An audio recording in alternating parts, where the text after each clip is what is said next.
Well, welcome back to the GSM workshop. Been a little while since I made the last video. This one today is about the 63 Corvair. So let's turn you around and we'll walk out and see what I'm doing. Well, we'll walk outside of a workshop. It's not about the Mustang. If you're interested, this one I have sprayed it. Little hint. Not about the Volkswagen. That's got the epoxy primer on there.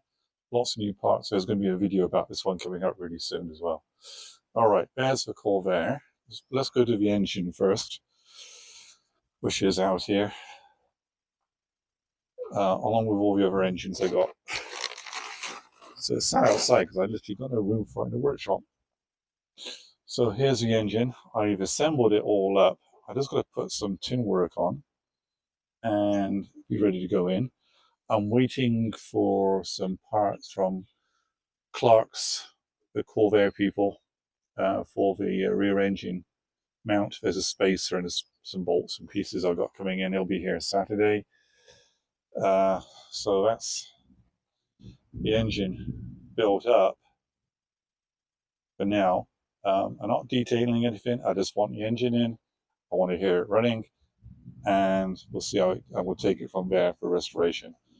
On this trailer, I also have a flathead V8 made in Canada and the transmission that goes with it. Not too sure what to do with that yet. I may sell it. I may do something with it. I have a spare transmission over there, and I have an early model Corvair subframe transmission here as well. So I'll be stealing some bits off this one to go on mine. Okay, let's take a little trip to the Corvair. It's under wraps because the weather is changeable today. I'm going to take too much off in case I get caught. In my last video, the very first video of the Corvair, I shown this piece was out and it was a mess.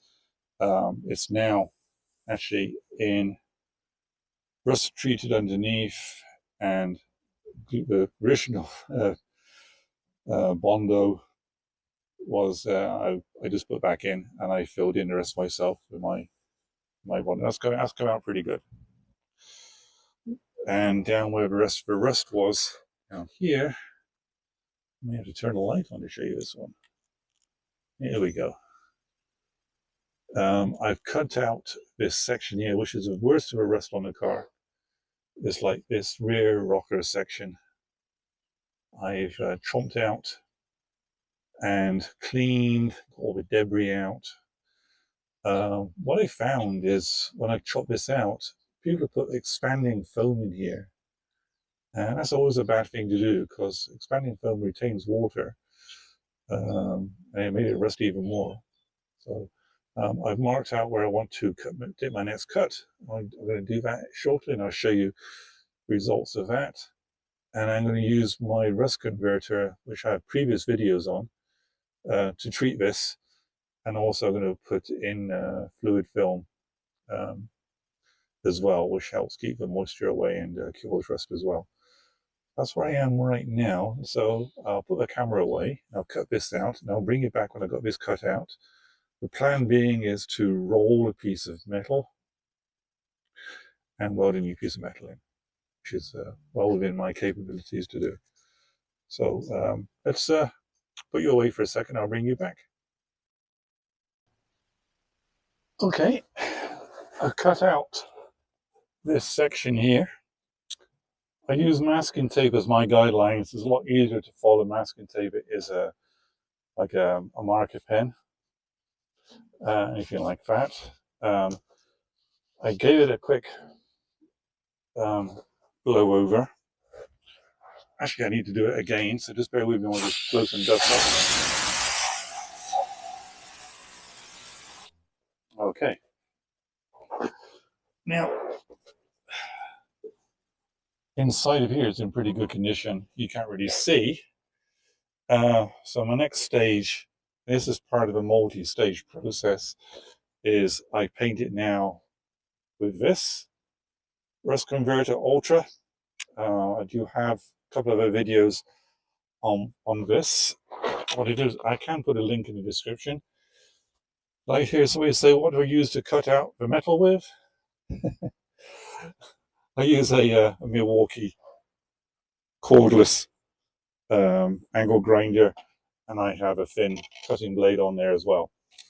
And for rubbing paint off, rust off, I use this. I think I may have a video on this one as well. This is a very worn out pad on there. Well, excuse the wind today, very windy here today.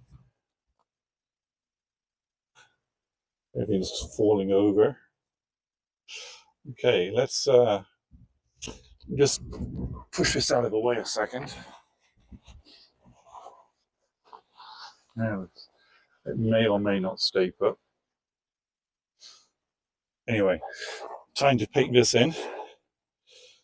So it's quite a milky fluid, and it does a really good job of converting rust into something inert. I've used this extensively in all my other restorations, and I find it the best one I've used in all the years I've been doing this. So I will put a link. I got it on Amazon. Just liberally apply it everywhere you can. It only really affects rusted areas as well.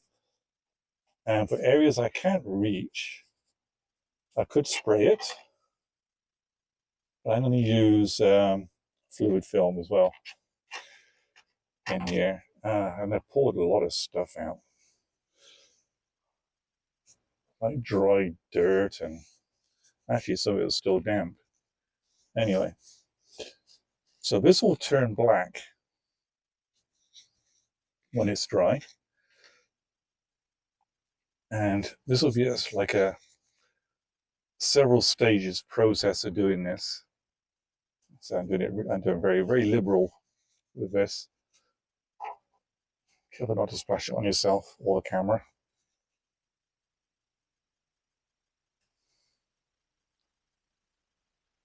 Just get as much area as I can. Don't really want it rusting again for myself or for the next owner as well. And think that will do for now. So after this, I will be marking it out for the sheet steel and bending it. And I'll show you that process as well in the next video. This is it for now on the Corvair. I have a bit of a deadline for this one. This is my car. And I will admit right away, I know very little about these Corvairs. So any advice is welcome.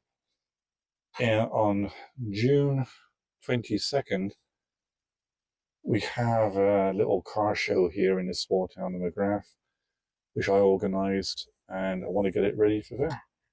It may not be a show queen, but I want to drive it, at least. Thank you for watching so far. To see more, please like and subscribe.